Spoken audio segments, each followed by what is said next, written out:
Good evening, ladies and gentlemen. Welcome to Lucky Dog Gen 6 Series Tuesday nights here at Kansas Speedway. Got 100 laps for you. Should be a good evening here that we've got all lined up.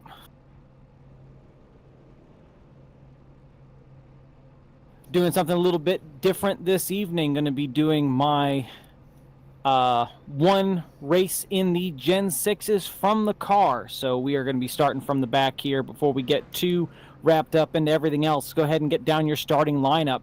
Starting first, we have the 429 of Paul Witt, and to his outside, we got the 58 of Chris Hogue. Starting in third, we have the number 9 of John Held, and in fourth, the 149 of David Berry. Starting in fifth, we have the number 4 of Larry Eddy, and in sixth is outside the 139 of Derek Garrison. Starting seventh, we have the 50 of Todd Willis, and in eighth, we have the 6 of Brian Pierce. Starting in ninth, we have the 44 of Jacob Edson. 10th will be the 19 of Ben Gear. Starting 11th will be the 129 of Kim Kraus. In 12th, we have the 89 of Randolph Richard. Starting in 13th, we have the 43 of Sandy Curtis, and in 14th, the 146 of Jason Cavity. Starting in 15th, we have the 111 of John Henderson, and in 16th, the 25 of Mark Berry. Starting 17th, we have the 144 of Rick Adams, and in 18th, we have the 3 of Kendall Kraft. Starting in 19th, we have the 71 of Dirty Don, and in 20th, we have the 52 of Gary Whitmer Sr. Starting 21st will be myself, and in 22nd will be the 33 of Gary Ragland. And then bringing up the final position will be and 23rd will be the 91 of Mr. Joel Guy. So we go ahead and we get caught up here to the rest of the field. Get set here for this green flag start. It will be, I do believe, if I remember correctly, Mr. Paul Witt. Yep, Paul Witt leading us into that Geico restart zone for the first time. Second gear start here. As we got pulled our belts tight, we are ready to go. Green flag is out. A little bit slower start back here in the back of the pack. Looks like the front row got going pretty well. As we dive off here into turn one for the first time tonight, Paul Witt convincingly out to the lead. That 9 of John Held giving him a nice push there on the bottom. Looks like the 3 cars on the bottom clear themselves on the top lane there. Todd Willis there in fourth. Jacob Edson still working that bottom lane, trying to get up there to those guys. Paul Witt, though, looking like he is in command of this race. Got a car in the wall. Looks like, I think that was at the 52. No, there's the 58 of Chris Hogue got shuffled out into the wall. Unfortunate for him. Fast car this evening. I don't see a caution, so it looks like we will stay green here for the time being. Think it's going to be a race of patience tonight. These cars, stack up in turn 3 and 4. Huge stack up, hit the brakes, trying to avoid everything. 50 up and over on his lid. We're able to avoid that. Just saying, this is going to be a race of patience tonight. These cars, they start off feeling absolutely fantastic, and ultimately that can lead to problems like what we ran into right there. When the car feels this great, it is a difficult thing to keep everything pointed in the right direction. As we go ahead and we get into the gas, we're going to be looking here to catch up with the pace car.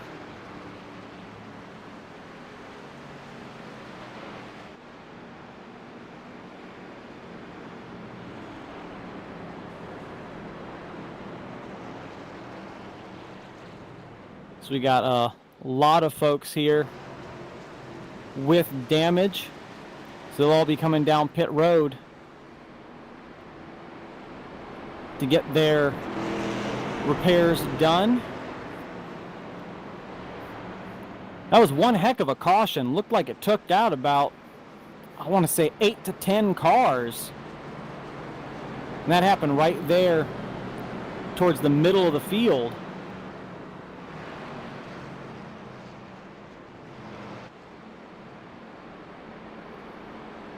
That's probably one of the crazier wrecks I've seen, especially early early on. Like I said, these cars feel absolutely fantastic. So having something like that happen, that's not the first time we've seen it. I doubt it'll be the last time we see it here in Lucky Dog. I mean,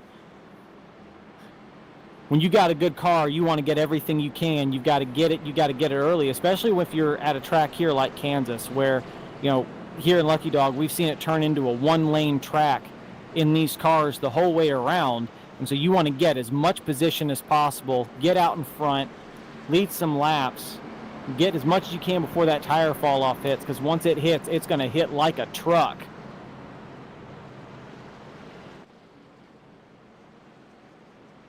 And so that caution looks like it actually affected just about everyone ahead of us. If I'm looking at my timing and scoring here, coming across the start-finish line, we went from 21st to 6th. So it looks like 15 cars overall were affected, either slowing down, getting out of the way, or caught up in the wreck itself. But it looks like all those guys came down pit road. They got their fast repairs done.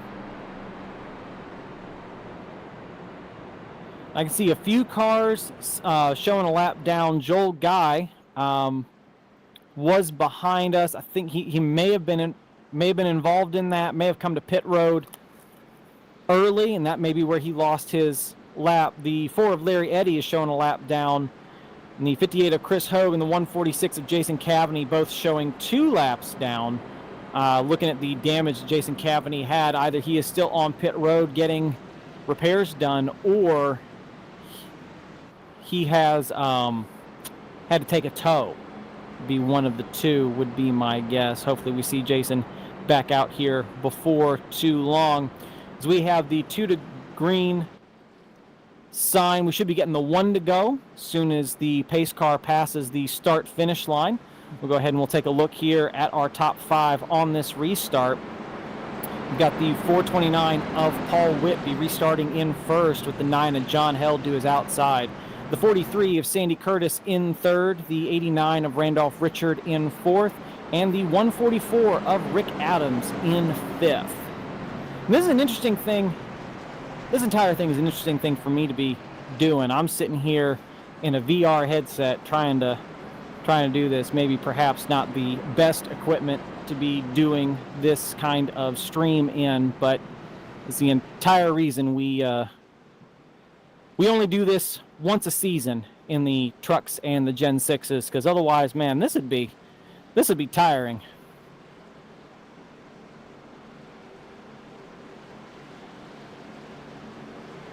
So, quick reminder, this is a second gear start in these cars here. Not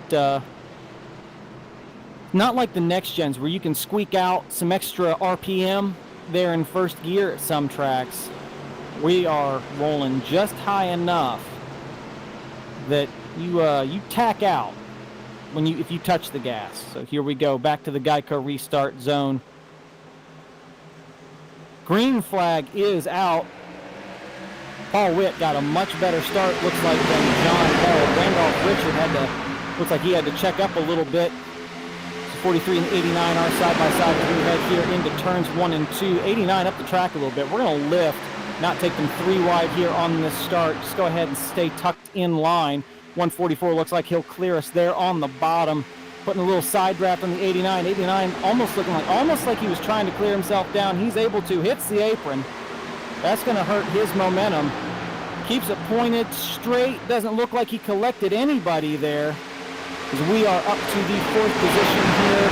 144, Rick Adams to our inside. We're following the 43 of Sandy Curtis, the 9 of John Held, and the 429 of Paul Witt.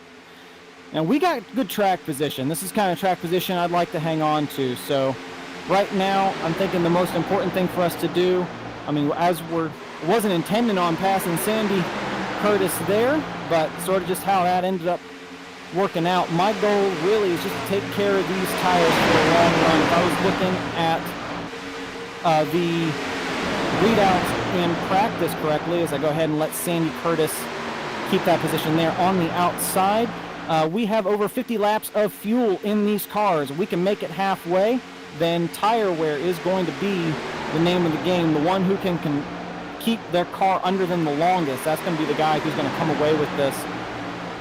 We got drivers like Paul Witt, John Held, Sandy Curtis is getting better week over week.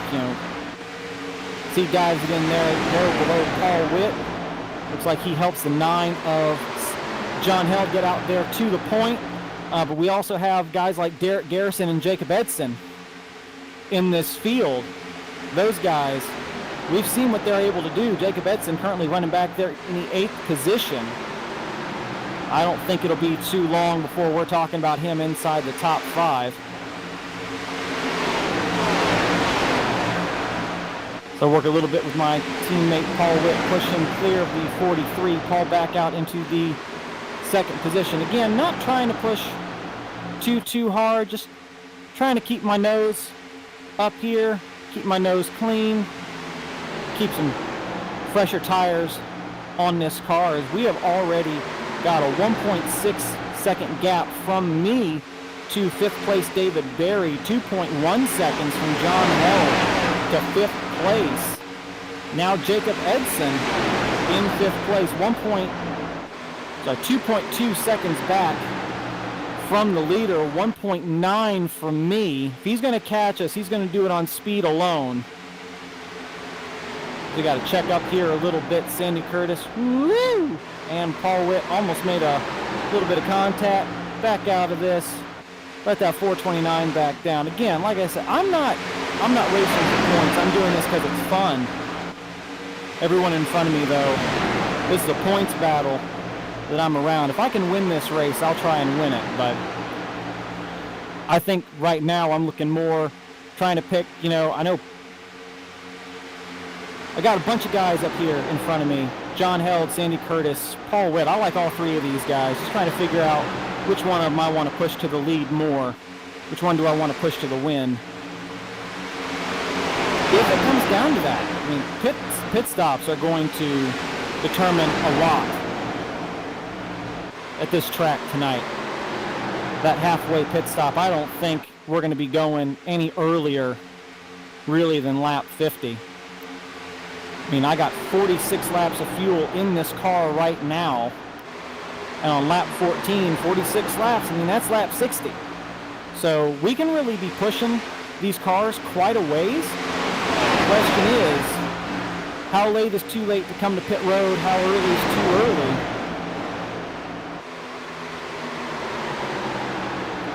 The way we're racing up here, David Berry and Jacob Edson are catching the leader, not by much. They caught us by a 10th that lap.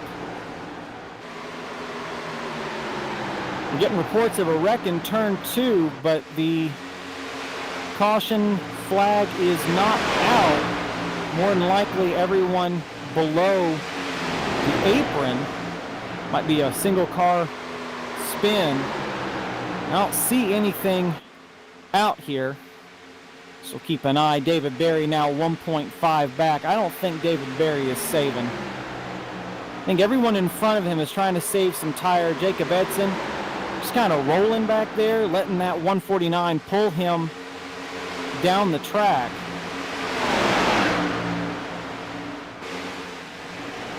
So we got 4 different people running 3 different lines up here. I'm running more middle this time. Paul Witt running up there along the high lane. You got the 9 and the 43 both running that bottom. All the while, that 44 and that 149 are getting close. For the most part, though, I think the top 4 have really settled down. We've realized that we got a pack closing behind us. We need to start working together to really stretch this out.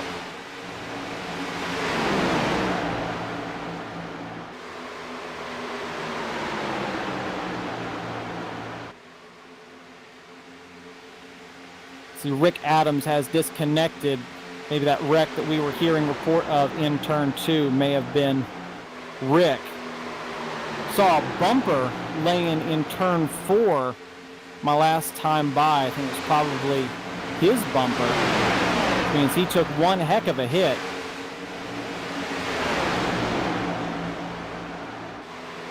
So we're getting lap time reports. My last time by was a 30.9. Getting reports that the fastest guys on the track are running 30.8 flat. And so that's probably David Berry and Jacob Edson behind us, as they are coming with a full head of steam. Remember, they were close to 2 seconds back from the leader. Now they're only 1.6, 1.7.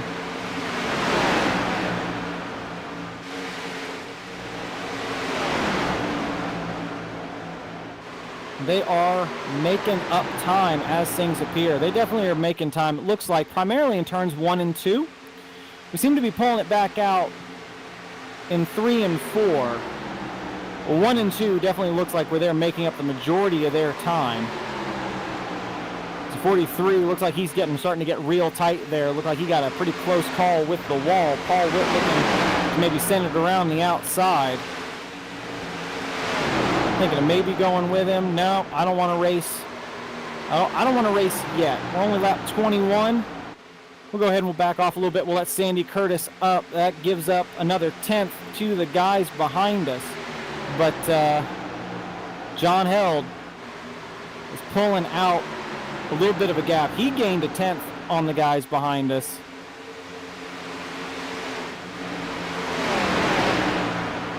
That pass there between the 43 and the 429 slowed our line down just a little bit. Not too much, just enough. Just enough. And see, we got what looks like a pack of 4. If I can see in my rearview mirror, well, I think that's a pack of 5 coming up on our pack of 4. Look like they caught Sandy and myself just a little bit. I'm only 1 second currently ahead of them, and they are closing. I'm not too worried about this. Like I said, we got up to 4th. We got good track position. We're just kind of riding right now. There's a lot more we can ask of this car. I don't think it's the kind of, more we can go up there and challenge John Held for the lead. But it's enough. I think we can make a little bit of time on these guys. I'm going to lift so I can duck in here behind that 43. Don't want to be racing him side by side through these corners. 429 and Paul Witt. He's going for a pass there on the number 9 of John Held. I'm already really starting to feel the tightness behind these other cars. I'm having to lift a little bit more than maybe I'd like going through these corners if I got a car in front of me. If I have a little bit of clean air, I can really get in the throttle a little bit harder. This side-by-side racing in front of us, this is bringing that back pack even closer to us. Go ahead and we lift a little bit early. We'll go ahead and we'll do a little bit of dive down the corner. Get a little bit of momentum. Try and break the draft there just a little bit. Not anything too terribly outrageous. So we head here through turns 3 and 4, headed to lap 26. And go ahead and we'll just take a couple laps and just enjoy the sound of the cars.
And it's looking like that's about what you're going to have to do to make a pass. Had to get a really good run on Sandy Curtis going through turns 1 and 2 and just dive it below him going through turns 3 and 4. You've got to make that stick. If he can get back to your outside, if you can maintain that momentum around the top, that seems to be what you need to do. And we were talking about them before. They are here at 149. Managed to insert himself into that 4th position. As we move to the outside of the 9 of John Held. Top lane seems like it's prevailing the longer these runs go on. You've got to be careful. It is tight behind the leading car as we pass the 9 for 2nd place. But that 149, he's right there. As we really have to get out of the throttle, touch the wall, going there through turn 3. Still have a decent amount of momentum, but that 44, he's looking high. We are 3 wide there for a second going down that front stretch. Lift a little bit more than we're used to. Roll it here through turns 3 and 4. A little contact between me and the 149 there in the side. I think we were still 3 wide there. Jacob Edson into 3rd place. So he's seeing the same thing I am. You've got to lift if you're going to hold this. See a side-by-side with the 9 and John Held. 429 of Paul Witt back to the outside. Back to the lead. I said we were going to be talking about Jacob Edson before the end of this, and here he is, 3rd place. Coming with a vengeance. So he's following almost entirely on our tire tracks there through turns 1 and 2.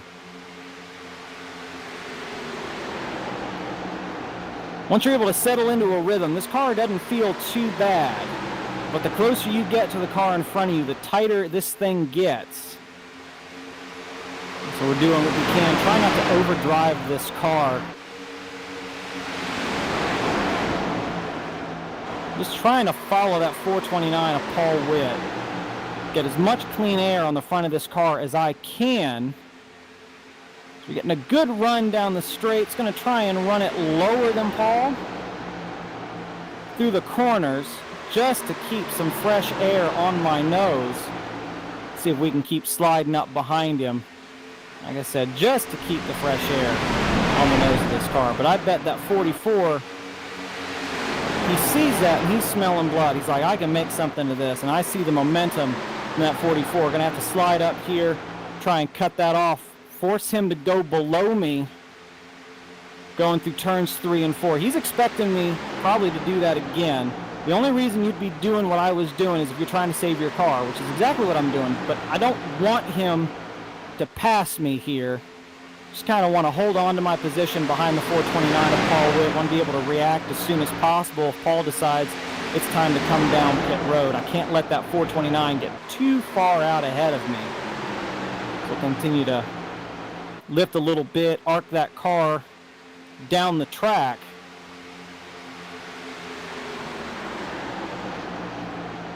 Go through turns 3 and 4 here. That 429 showing a lot of speed.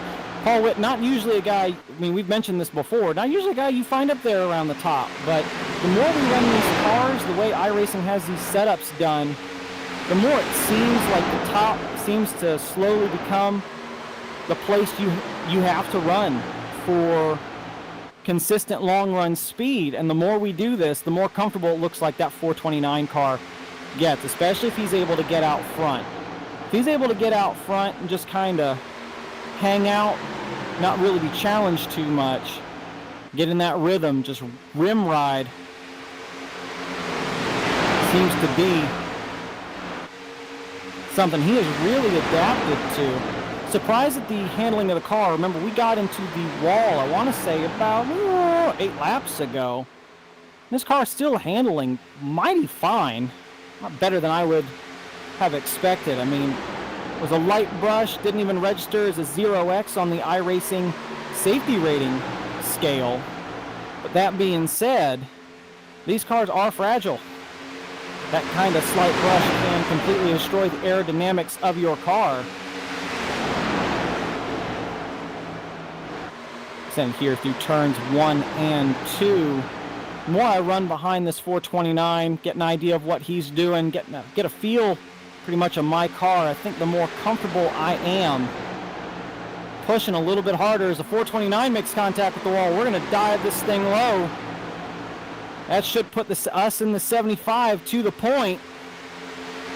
It does. We get our first taste of clean air. Lap led. So new leader 75 sounds nice, but now I got that hornet's nest behind me. I got John Held, I got Paul Witt, I got Jacob Edson. I think that's Todd Willis I see in my mirror. And we are coming up on lap traffic. It looks like 11 seconds ahead of us is the 19 of Ben Gear, 14 seconds the 89 of Randolph Richard. Just trying to find all the speed we can.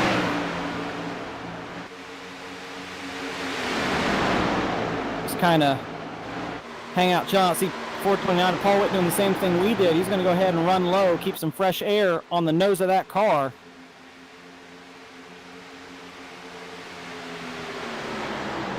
Now I'm having to drive out my rear view mirror just as much as I am my windshield, trying to keep an eye on where these guys are. I know where I'm strong.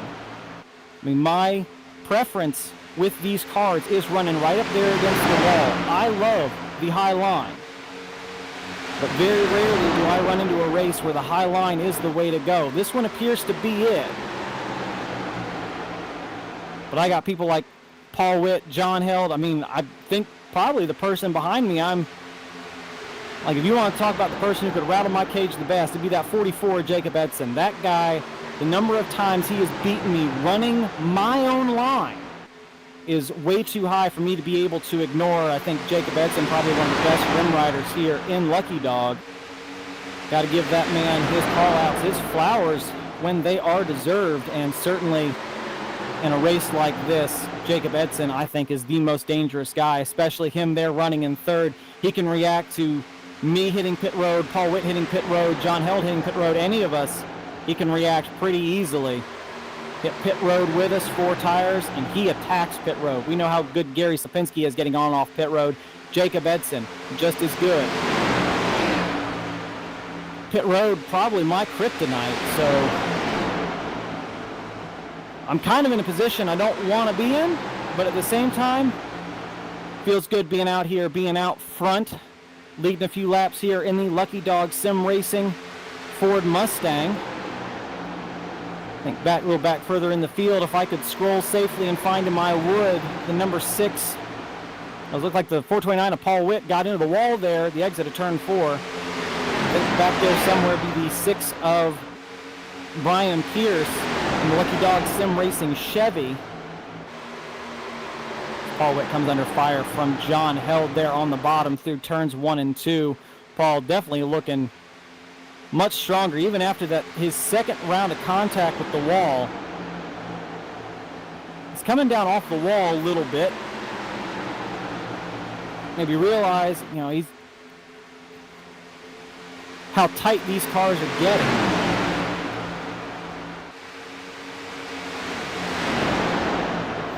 So I'm definitely not pushing this car exceptionally hard as John Held takes the second position. Jacob Edson gets by Paul Witt for third. As we head through turns 3 and 4, see Jacob Edson right down there on the bottom. Drops him back to that 4th position.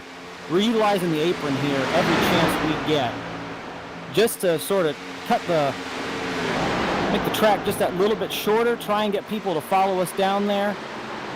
And Jacob Edson doing John Held doing a fantastic job following our line, maintaining a 3/4 second gap between us and him. Had an epic race against John Held on Friday of last week. It's between him and I at, in our short track series on Fridays. John Held looking to get I think a little redemption out of that. He and I battled that out. I came out on top. Just right call at the perfect time. Doesn't happen to me often. We go through turns 3 and 4 on lap 47, coming to lap 48. We've already pulled out a fairly decent gap between ourselves, Paul Witt, and Jacob Edson, but we have not been able to get away from the 9 of John Held at all. 0.4 of a second is where we're at, and the problem is we're running the top. If we go to the bottom at all, he's going to know what we're doing. He's going to know we're pitting, and that's kind of the boat we put ourselves in. And that was something that I think everyone is going to see. As soon as the folks running up top move to the bottom, everyone around you is going to know that pit cycle is coming.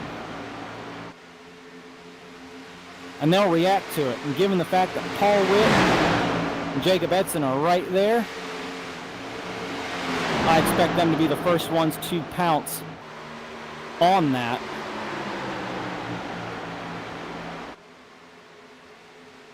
If I can get John Held to my outside, it won't be too much effort to try and do a fake out onto pit road. We get the 429 coming over the mic saying that he is pitting this time. 25, I believe Mark Berry also coming with him.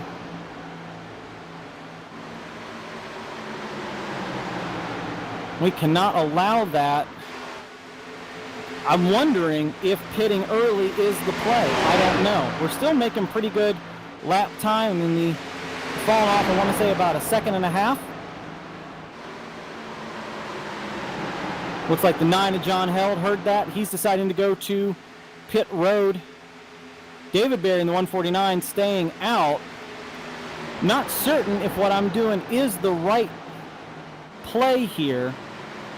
Gary Slapinski usually leaves pitting till much later, so I think what we're going to try and do is we're going to try a Gary Slapinski strat. We're going to go ahead and we're going to run this thing to lap 55, maybe run it even to lap 60. Just go ahead and wear these wear this fuel tank out. I think that might be pushing a little bit too late here as we come to take lap 52.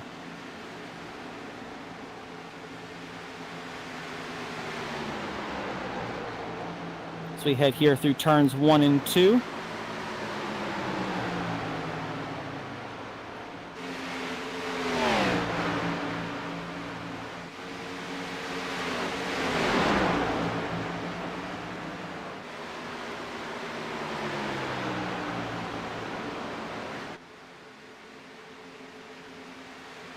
I'm just looking at those lap times thinking I can't send it any longer. I think I got to pit this time. So we're coming down pit road, 4 tires and fuel.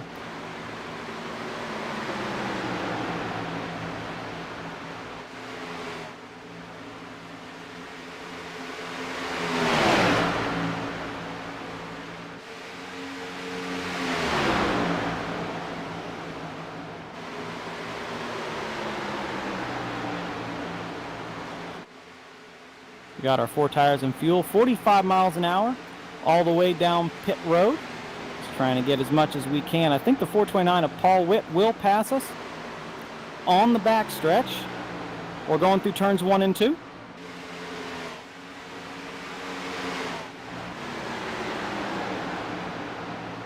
And there he goes. Here comes the 44 of Jacob Edson, as well as the 91 of Mr. Joel Guy. You can see how much we gave up by staying out. If we had pitted, we would have come out probably right behind these guys, but because we stayed out on the track for an extra few laps, you can see we have already lost 2 seconds on track to Paul Witt, where we had over a second on him. But we got a good draft pull here from the 44 of Jacob Edson. We're going to use Jacob for all he is worth. So we're going to commit here to this bottom side here on these fresh tires, try and get the best kind of run we can, as we got that 44 cleared, but watch out. He'll be coming back for us with a vengeance. What he needs a drafting partner to catch that 429. So that's what he's using me for, is a little bit of a drafting partner. Try and get up there. Since I passed the 44, we've already gained 0.4 of a second here on Paul Witt, and I believe this will be the race for the lead. As things stand right now, David Berry, John Henderson, and Kim Kraus will be your top 3. Those are the only guys currently on the lead lap. That 3-car, Kendall Kraft is going to slow Paul Witt down here just a little bit. We see the 19 Ben Gear coming off pit road. That'll change our corner entry here. Not too much, as we're able to still get down to the white line. Paul Witt, though, did lose a tenth of a second to us there through that, and unfortunately for him, we're going to have a little bit of a tow here from the 3 of Kendall Kraft, which will help us catch him. That's exactly what that 44 is hoping. Just like, just pull me up there. Just get me to Paul, and we can make this a party.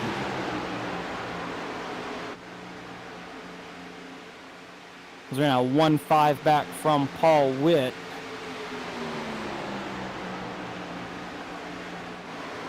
Kendall Kraft getting a really good pull here, as it looks like we are catching the 1 car of David Berry. This will be that move that puts us all back on the lead lap. We're able to get past David. So he is only 3 seconds ahead of us.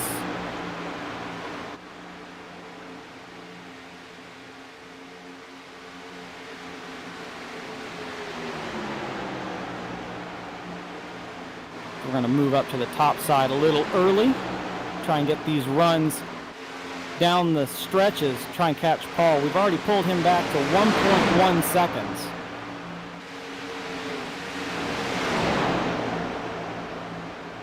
Give me a minute. We'll go ahead and we'll tell you what the tire wear was on that first round. We'll see what we need to do about getting past this 3 of Kendall Kraft.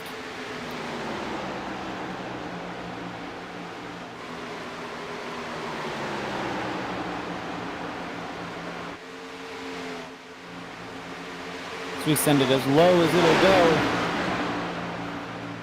He's got that high side from us, so we're going to keep it down low. Paul Witt only 0.7 seconds ahead of us. That's the leader, 149. Hurt our exit there just a little bit. He is pitting this time. We're slowly catching the 429 of Paul Witt, now 0.6 seconds ahead of us. We'll all be back on the lead lap because of that. Go ahead and say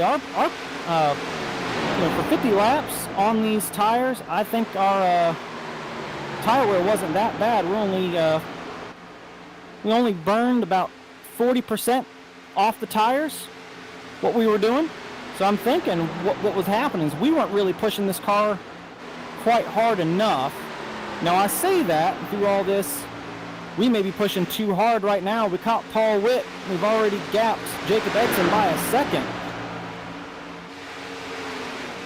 So I think right now where we are is we just need to maintain.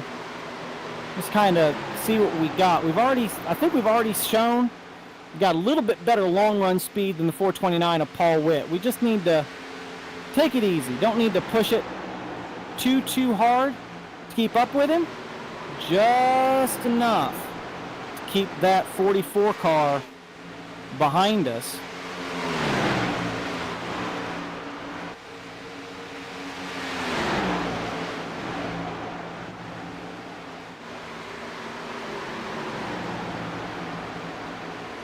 We continue just working with the 429 of Paul Witt here, and all of this, the 111 of John Henderson. He has inherited the lead, keeping it out as long as possible, probably hoping for a caution. Come down pit road, 4 tires and fuel, more than likely because he knows all of us will come with him. The tires matter so much at this track. You can't afford to be out here on, I've experienced it, 5 lap older tires and everyone around you can be a death knell at this track.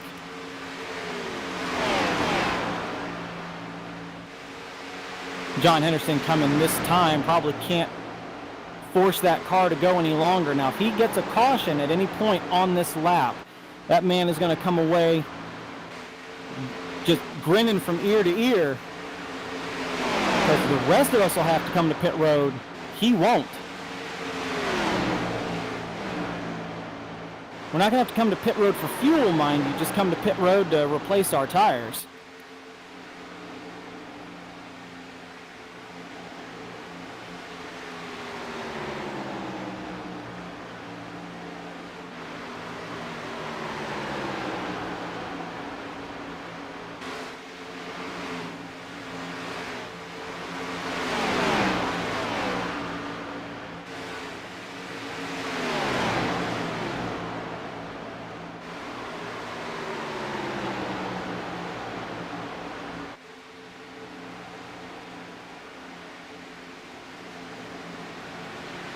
We're just doing a lot of lifting going through the corners. We're just letting that 429 of Paul Witt pull us. Our corner entry speed is a fair bit lower than his.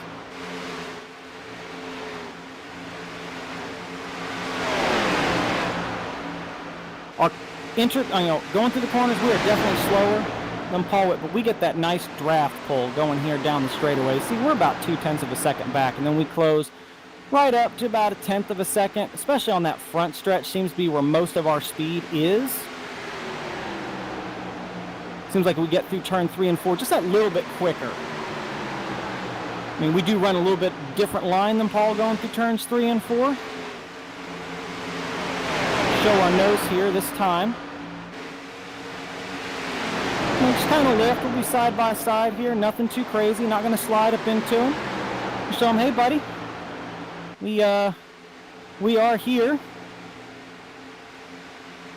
And we want to go a little faster. If you got a little something extra in that car, you could show it. Looks like 429 going to let us maybe nose ahead briefly. But he's still right there on our quarter panel, so he's going to go ahead and prevent us from taking this high lane, but that's okay. We got a fantastic run here on the bottom, and that clears us the 429 there on corner exit through turn 2 as he gives a little bump going there. Now that we are back out to the lead, we can stretch our legs a little bit. See, he's doing the same thing we are, showing us that nose, like, hey, buddy, I'm here. And I want to go a little faster.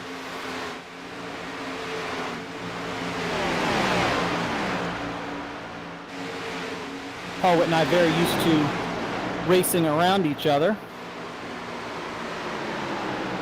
Been in racing as teammates in multiple leagues. But at that same time, I don't think there's a person in the field in any league I've ever run that'll race me as hard as this 429 car will. Say this man is like Kyle Busch.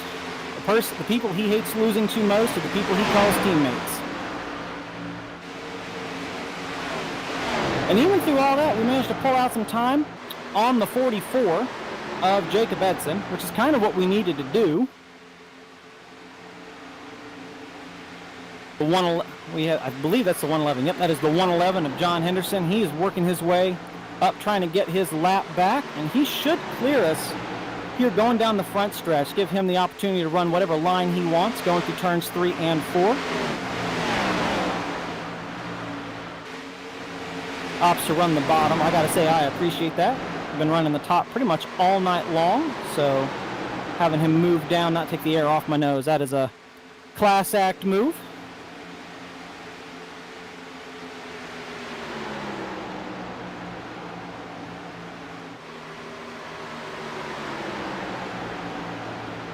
Ooh, we got a little arrow loose there, almost brushed the wall there, fired us down the track. I think it might have happened to a couple other drivers this evening. Saw Paul Witt get real close to that wall, saw that brush of contact with it. So I'm thinking maybe that might be what happened to him, as he just got that pocket of air that just kind of spat him down the track. It says lap 73 coming to 74, 27 laps left in this event. We'll go ahead and we'll take another respite and just let you guys enjoy the sound of the engines.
429 has caught us. He was almost a half second back. He is now right here on our rear bumper, only about a tenth off of us. Trying to pressure us into making a mistake, try and get us to slide maybe too close to the wall. Got a little loose there. That's the kind of thing he's looking for. Get us to slide our tires, wear them out so that we can't hold him off. And that is going to be a tall, that's going to be a tall order. We were able to get out to the lead, but he is, I would say he has been the dominant car just about all night. He just knows, he just needs to wait for that right moment to force that mistake. Like that, right in the wall.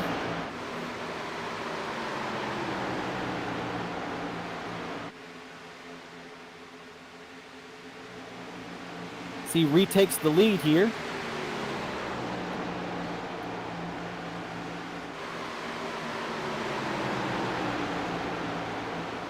So we're having to get out of the gas here. And here he is. 139 up. Garrett Garrison has inserted himself into the conversation.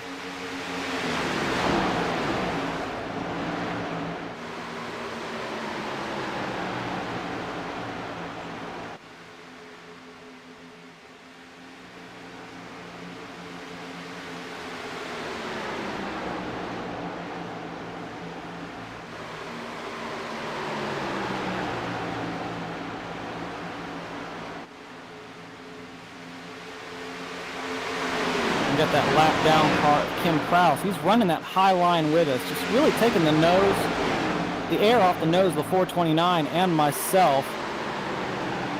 As we continue, we're able to keep to the outside here of the 130. Oh!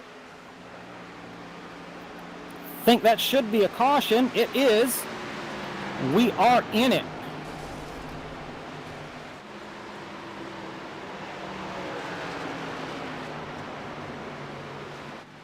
And we are going to have to take a tow from that.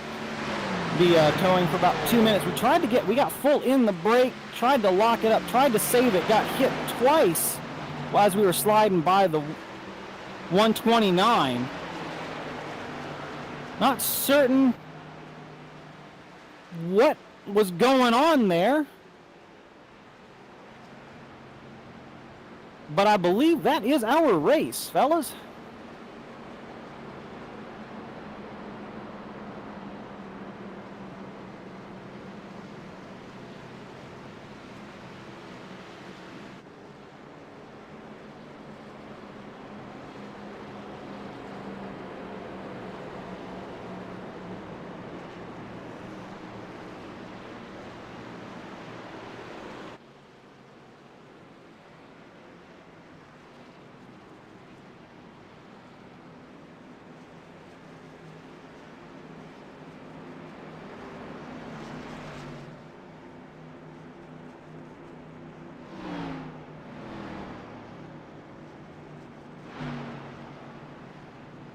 We still have 1 minute and 30 seconds left on our tow. We may get away with this only going one lap down. Well, it'll depend entirely, I believe, on the pace car. Where does the pace car come out? What happens will be entirely decided by that.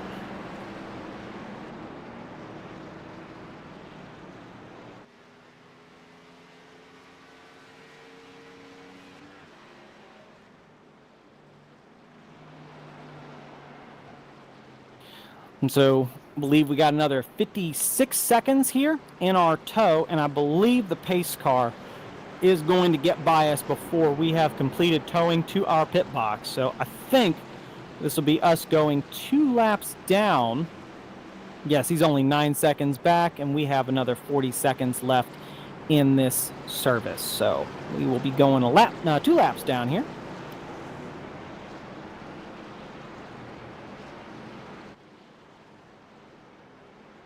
So we'll go ahead and we'll take a look at our top 5. I believe restarting first will be the 139 of Derek Garrison. To his outside will be the 429 of Paul Witt. Restarting third will be the 44 of Jacob Edson. Beside him in fourth will be the 43 of Sandy. Well, that changed? No. Hold on. I see David Berry in the 149 as fourth and Sandy Curtis in the 43 as fifth. So we'll see if that holds as we head towards our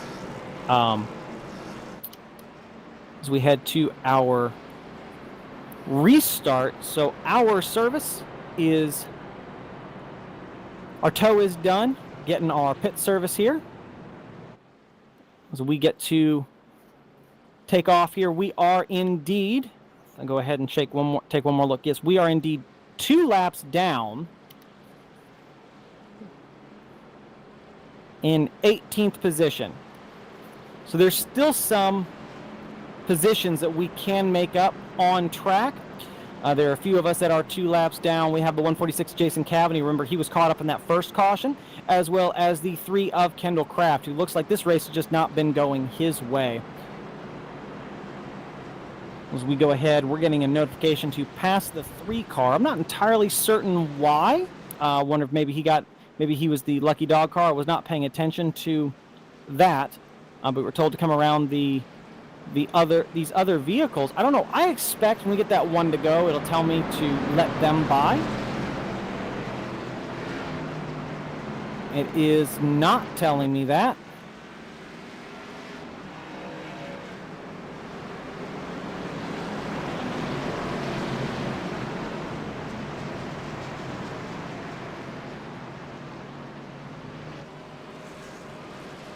We'll go ahead and we'll line up here behind the 129.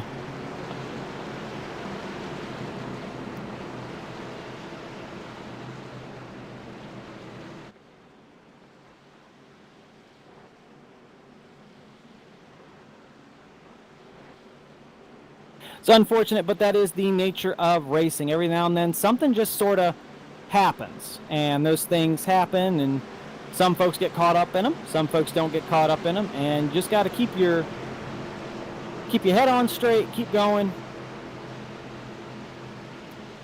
Just run your race. Right now,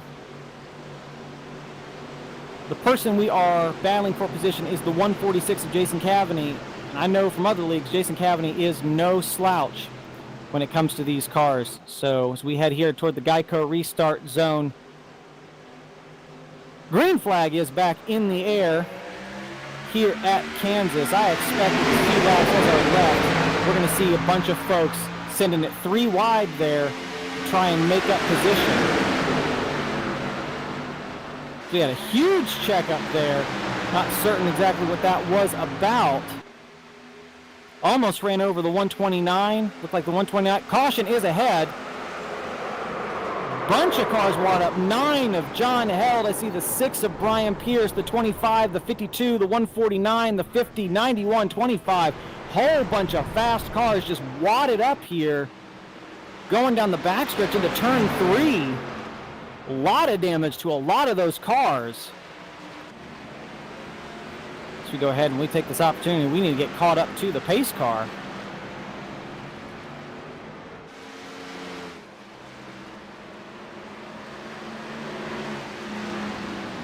Not certain exactly what happened there on that caution. I believe that would have been lap 85.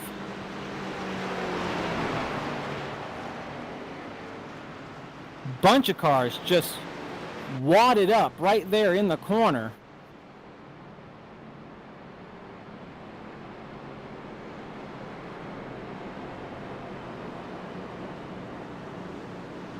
Or that was the same kind of caution we had that jumped us up a bunch of positions. This time, though, no such luck for us. We are going to be still 2 laps down. No point really in us pitting.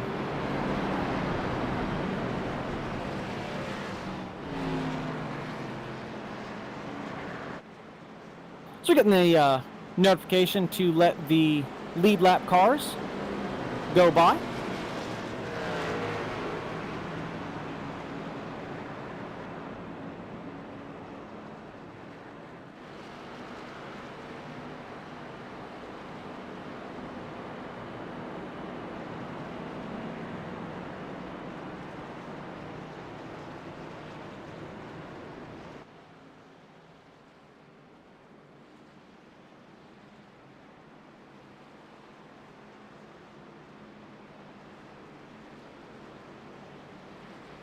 Looks like the number 9 of John Held not happy at all with how that turned out. He was running up there, running in 6th for the, he was running competing for the lead. But our top 5 has shuffled. I think the 429 may have been caught up in that. The 139 of Derek Garrison is first. 44, Jacob Edson second. 43 is Sandy Curtis third. 71 of Dirty Don in fourth. And the 111 in fifth is currently how things are lining up. As we are getting the 2 to green, so it's telling us to go ahead and let the lead lap cars go by since we are 2 laps down. We're letting a bunch of folks go by, letting the 149 pass, the 89 pass. Be the 6, 429 Paul Witt. Remember, he was up there in that top 5. He is back in the 10th position.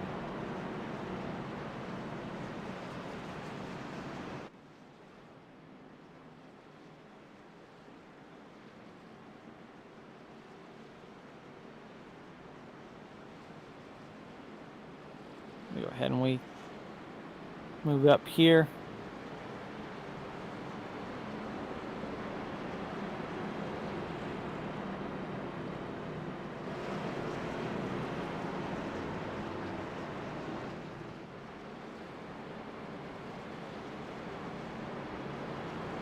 So go ahead and take a quick look here just to see. Looks like we only have 13 cars currently on the lead lap as a result of all of those. You know, those 2, I won't say all of those 2 big cautions, 3 big cautions, I guess. Well, 2 big, 1 small, so 3 cautions. Out of those 3 cautions, we have from 14th on to 23rd, 9 cars a lap down, 13 on the lead lap. And I do believe that Kim Kraus in the 129 is he is the only car showing a lap down. So if we get another caution, he should be in that lucky dog position. The only way he wouldn't is if one of the other lap down cars is able to avoid whatever the caution is. And so we have a little bit of an update to our top 5. So Jacob Edson in the 44 will be restarting first. Derek Garrison in second, it looks like. Let me duck out and see. No, that should be Derek Garrison in first, I think. Well, those 2 are starting up front. Sandy Curtis will be in third, Dirty Don in fourth, and the 9 of John Held is in fifth. So yes, it is Derek Garrison leading us to the start-finish line. Jacob Edson was not able to clear him. So we see how this whole thing shakes out. As we head back to the Geico restart zone, should be 12 laps to go when we take the green flag, which is back in the air. A little bit of slow start from folks ahead of us. I bet those top 2 got a really good launch, though. Those guys, probably 2 of the most talented restarters in the league. We just work our way down here on the bottom. We're not racing for position. We're just chilling out, running our race.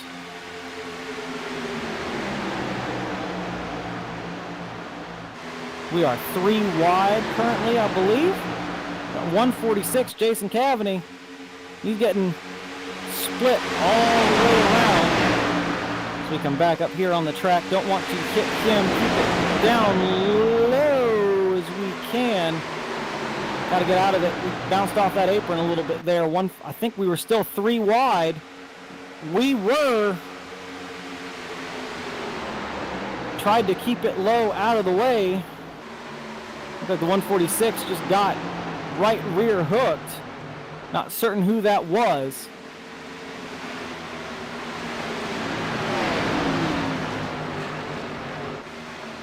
And so that should put the 129, I believe, as our lucky dog.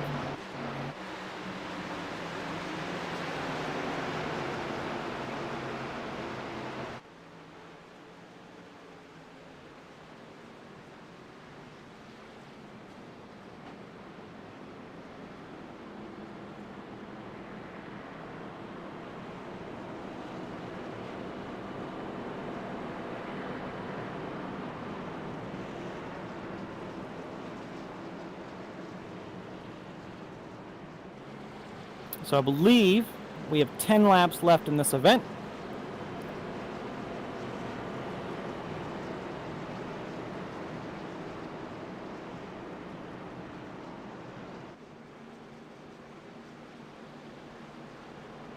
Kim Kraus is the recipient Kim Kraus is the recipient of our lucky dog, so he goes ahead, he puts it back on the lead lap. So I think that'll put fifth. See, let's see, he's saying he scored 15th. We'll see, 14th. He'll be scored 14th on the lead lap. We are currently running 15th. We are the first of the 2-lap down cars. It'll take at least 2 cautions for me to get back on the lead lap, but even if we get that, don't think we are in contention for this. I think 15th is probably the best we can hope for, but doesn't mean we're not gonna mix it up with these lead lap guys.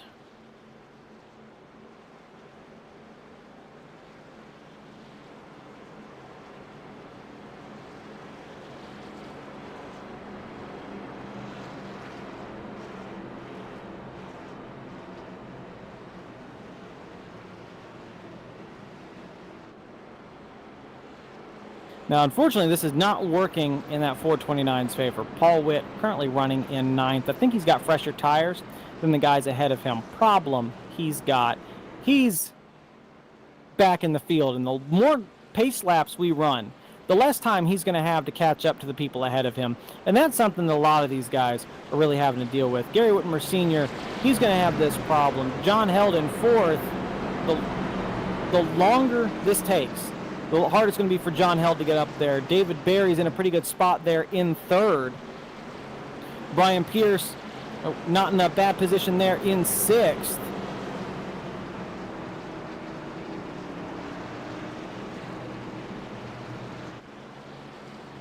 So, like I said, not in a bad spot, but the fewer green flag laps we have, the harder it is going to be for anyone to challenge those top 2,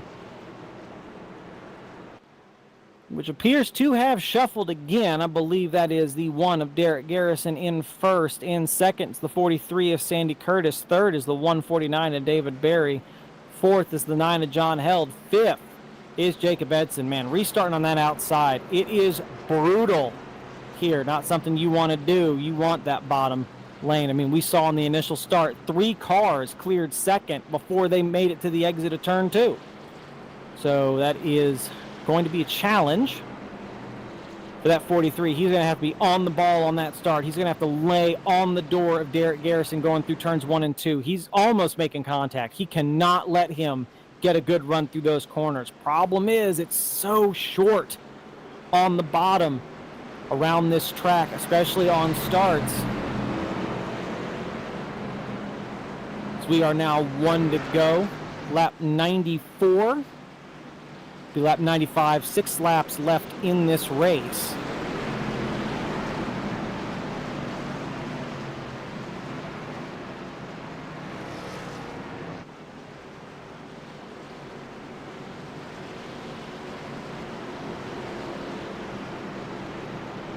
Head through turns 1 and 2. Quick reminder, your top 5. First is the 139 of Derek Garrison. 2nd is the 43 of Sandy Curtis.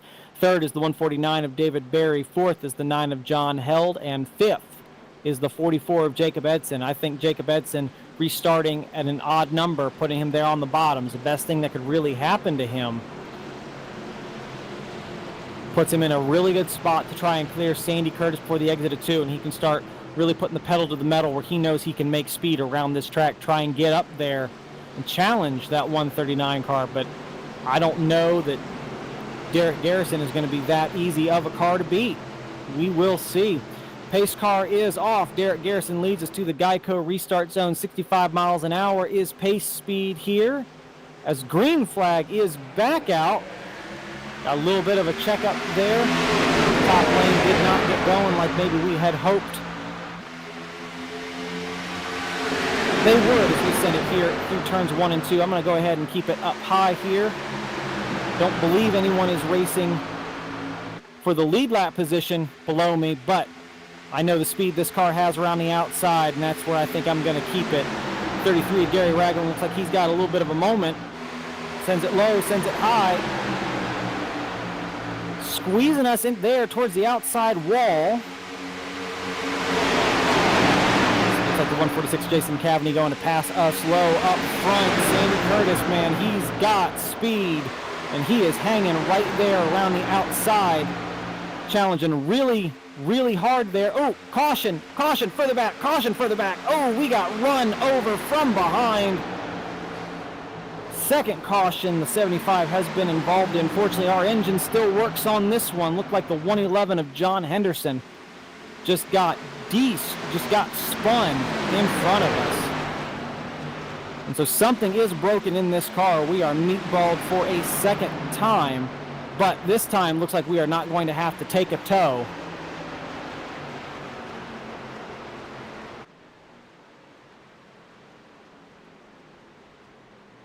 But this car is destroyed. We're gonna have to come down pit road and get this thing fixed. I believe that's the second caution that has just happened right in our lap. It's not really able to avoid either one. Gotten the brakes both times.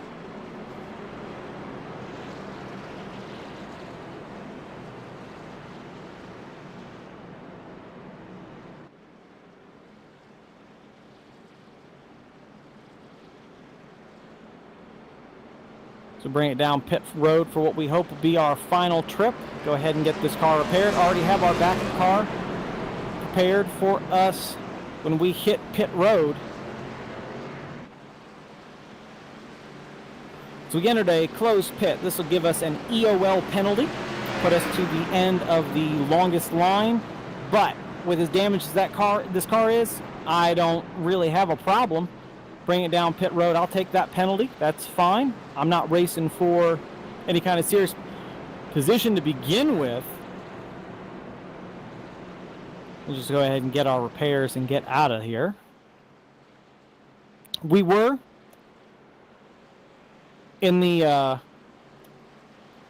lucky dog position until we got snow plowed.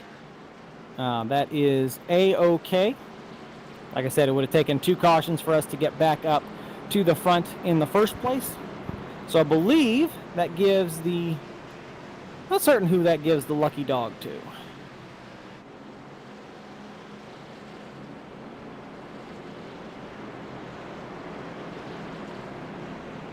This was the 91 of Joel Guy who received our lucky dog wave around. So Joel's not having a particularly good night. That'll get him one of his laps back from 5 laps down to 4 laps down. So like I said, just not really having a good night here, but it's always nice to get at least one of those laps back.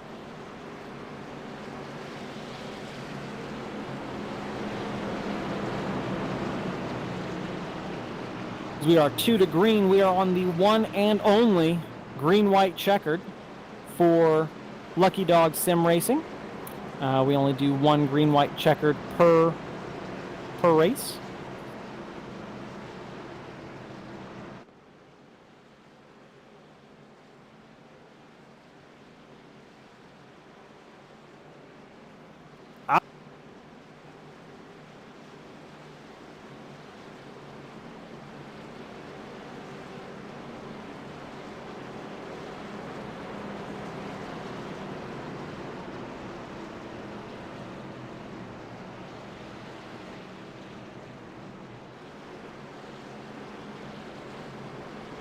Having a little bit of a timing and scoring issue.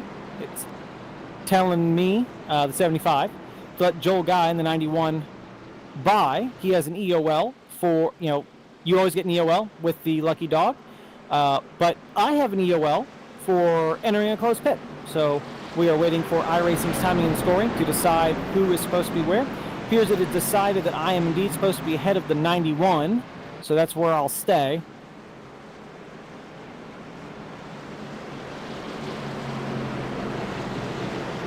So as we get back to it, we are currently running in the 14th position. I believe, yeah, we are the only car 2 laps down, so we're not really racing anybody for anything right now. We're just kind of riding, going to hope that we dodge any wreck that might happen.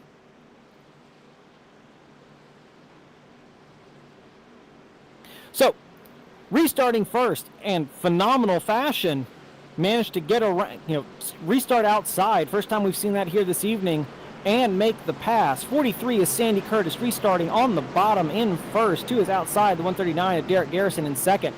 Starting third, we have the 149 of David Berry, and in fourth, the 9 of John Held, and in fifth, we have the 44 of Jacob Edson, as we head to what will be our final restart of the evening. Pace car is off. Sandy leads us to the Geico restart zone. Again, 65 is pace speed. Green flag is out here at Kansas Motor Speedway. And I know they say we're not racing for anything, but I like racing, so we're just going to go ahead. We're going to send it here as hard as we can around the outside. See how many people we can pass. Not really anyone around us racing for anything. Kendall Kraft is more laps down than we are. Gary Ragland looks like he's the last car currently on the lead lap here. Well, no, that'd be Joel Guy, who is coming around the outside, seeing if he can make up. No, Joel is not.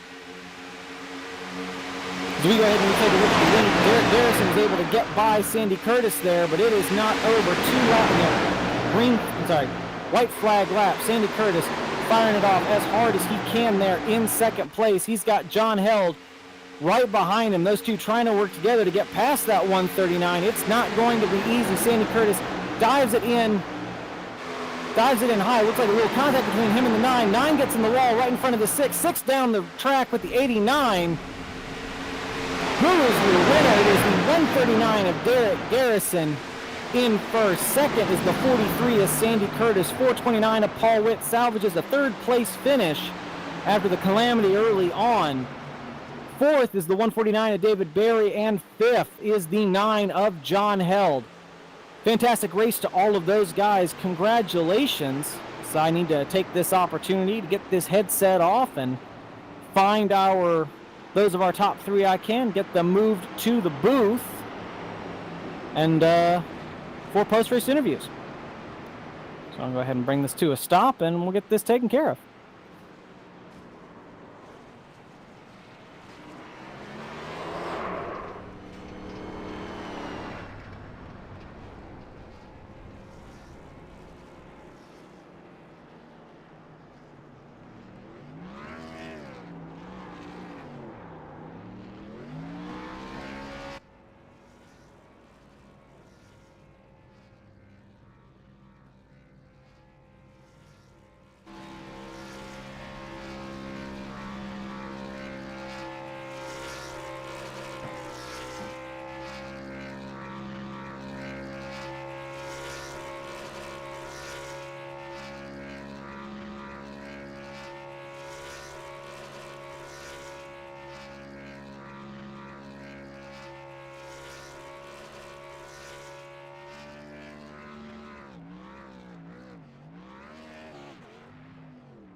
Alright, got that little microphone issue fixed. So we do not have the 139 of Derek Garrison here in the TeamSpeak chat that I can see. So I want to go ahead and take an opportunity to say, hey, Derek, fantastic race, man. Saw you come in there before we had that Smaller caution there between Paul Witt, myself, and Kim Kraus. Saw you coming. You were coming with a full head of steam. I don't think we really had much to hold you off there. So want to give you congratulations. Fantastic pit choice there. Definitely the right call. Gonna have to go back and watch what you did, see if I can replicate that in the future. So congratulations on your win. So we're gonna go ahead with our third place finisher here, Mr. Paul Witt. Paul, this is William in the booth. You got me? Yeah, got you, William. Paul, it was a lot of fun racing with you tonight. I mean, we were really we were pulling away from Jacob Edson there, and Derek caught us. I think right about the time Derek caught us, that's where we had a little bit of a tangle with Kim. But, you know, that puts you back pretty far in the field. Talk us through getting back up there to third place. That was a heck of a recovery drive. Dude, you have no idea. It was all luck because with about 10 laps to go, my gas pedal broke.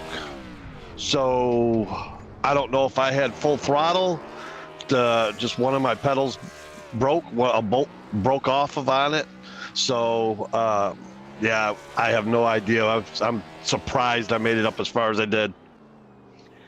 With broken equipment, being able to still bring it home in third. I mean, couple that with the fact that you were so far back. I mean, I guess I want to go ahead, and that is phenomenal. I want to go ahead and talk, I guess, a little bit about the early on in the race. I was talking with Brian during practice, talking about how tight this car was, but it really seemed like it was hooked up, whether you were in dirty air, in fresh air. I mean, what was your opinion of the car this evening? I was loose. Yeah, I was every time I came down pit road, my right rear, man, was toast. So it felt great out in clean air. I could control it, but as soon as I got behind you, I had to use a different line. Otherwise, the front end was going to push a little bit just behind you in dirty air. But once I was able to get some air on the front end, you know, coming down a lane or a half a lane, it really helped me. That's what dragged me back up to you. Yeah, no, and it didn't seem like I was really able to drive away from you at all when I was up there, up front. And I mentioned on the broadcast, you and I so very used to racing each other. Every time one of us is behind the other, we run different lines just to try and, you know, maximize our tire life. And it definitely seemed like, you know, even though you were running loose, you had this car figured out tonight. Yeah, there's something about Kansas. I really like Kansas. There really isn't too much brake here. You know, it's just managing the throttle and managing your tires, you know. And you know me, I'm usually a bottom feeder. But after a few laps, man, I ran that wall. I did it during practice, and I felt very comfortable up there. I mean, the one time I got to the wall, and that's when you overtook me there. Just made that mistake. But, you know, with that accident, you know, with Kim, you know I had damage. I used a fast repair, but it never took it. So I ended with 2 fast repairs, and I thought I used them both. That's I know I used both of mine. Mine were clipped when I went into pit road for the, you know, to change the tires and everything, and I have no idea, but it never took a fast repair.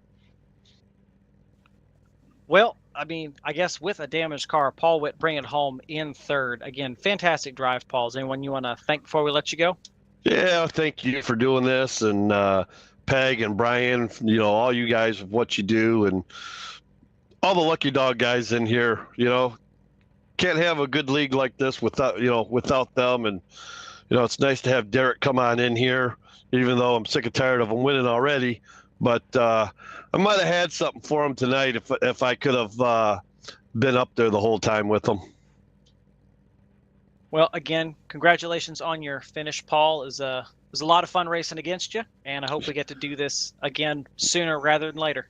All right, yeah, sounds good, William. I always enjoyed racing against you. All right, well, you have a good evening, Paul. You too. And that brings us to our second place finisher, the 43 of Sandy Curtis. Sandy, this woman in the booth, you got me? Yeah, buddy. How are you? I'm fantastic. I had a blast tonight. But more than anything, I want to talk with you about that next to last restart. You did something that we hadn't seen all night. We'd had several restarts up to that point, and on no restart did we see the outside lane prevail on a restart. But somehow you passed Derek Garrison from the outside. How did you do that? Have a good teammate behind me and gave me a bump right when that light went green. So yeah, John, he gave me that bump right at the perfect time, and that's what actually shot me out front. Without that, top line wasn't the line to be in on restarts. I mean, we've commented several times how well you and I believe that was John Held who was behind you worked together. Was that something that you guys had communicated beforehand, or was he just like, no, I'm gonna get my teammate out there and we'll see what happens? No, he just likes to run into me every chance he gets. Oh, like me and Paul. No. He was great. No, he just hit me at the right time. Of course, anytime we're around each other, we try to work together. Early in the race, we got out there. I was in no method to try to pass him or nothing, just run behind him as long as I could and then hit the outside wall, and that was it for me. That put me way back for the longest time, but these cautions at the end was able to let me get back up front and run where I was at the beginning of the race. Yeah, no, and I mean, I know from running with you and John and Paul there towards the beginning of the race. I think we were swapping. The top three were really swapping positions a lot. But watching how difficult it was for Paul to try and separate you two. You two are almost work like one machine. Yeah. It's usually we run pretty good together on some tracks. I mean, again, we're always racing against each other, but we're definitely going to help out that teammate, and I know he's always there for me. And along with John Henderson, there, he's another team of ours that runs with us. He had a little bit of problems early today in the race, but it was good at the end. And yeah, that's what gave me that shot on the outside was John. If he can do that, then that outside lane. When you came out of 1 and 2, you're back to third place pretty well. Yeah, and I do want to go ahead and ask before I forget on that final restart. I know that Derek got a fantastic start, was able to get out ahead, but you had help coming behind you. You think if you'd had maybe another lap, you could have got him? I was going for something there in 3 and 4, but John went down a little bit lower than I was expecting, and sooner when I came down, we actually touched, and he got me a little squirrely coming out of 3 there and 4, and then that's why he got sent to the outside wall. I was hoping I was going to get something off him coming off of 4, but like I say, I came down. I thought John was going to be up with me, and he had gone down a little bit sooner, so I kind of cut the front of his nose there and got a little squirrely. He let off instead of taking me out. Well, I mean, I know that from the couple times I got tapped, that this thing gets squirrely. It's very easy to lose it. So I mean, good job, heads up driving, keep it pointing in the right direction, and being able to come away with a second place finish. Yeah, I needed that after missing last week's race. I'm really disappointed in that. I enjoy racing the Indy, and I watch it. There's some good racing going on there. I would have loved to have been there. Well, I will say we missed you. That John Andretti throwback is one of my favorite cars on the track. Appreciate it. You always say it, so I always run it for you. Well, thank you. All right, was there anyone you want to thank before we let you go, Sandy? Yeah, I just like to thank you, William, for taking the time instead of being on the track to be up there broadcasting for us the 2 days of the week. And, Lucky Dog for putting out these great rooms and, bringing in some good racers. And we have good long races. I was surprised we had this many cautions here at the end. Usually, we're lucky we get one caution during a race. But, got a grant there for Mark. Great racing that he did there out front. I don't know if I would have had anything for him, but I did have a plan to try to go after him at the end there for him. But didn't quite work out, but good for him. Congratulations on the win. And like to thank the wife and God for giving me a good time down here. Well, thank you again for taking the time to talk to us, Sandy. Again, congratulations on your finish, and we really hope we get to talk to you again sometime. Yeah, so do I. Appreciate it. Have a good one, William. Thanks a lot, buddy. Thank you. All right, and that just about wraps us up here for this evening. We will have got one of our truck races tomorrow night. Then we will back for our regular Truck Thursday series, where you will hear from me on Thursday. Both races, both tomorrow night, both Wednesday night and Thursday night. Green flag should be, qualifying should be around 8 o'clock. Green flag, more around 8:05. So we look forward to seeing you then. The late model stock race on Friday, can't forget that. And then the Xfinity Super Speedways will be on Saturday. Again, all races 8 p.m. Just about 8 p.m.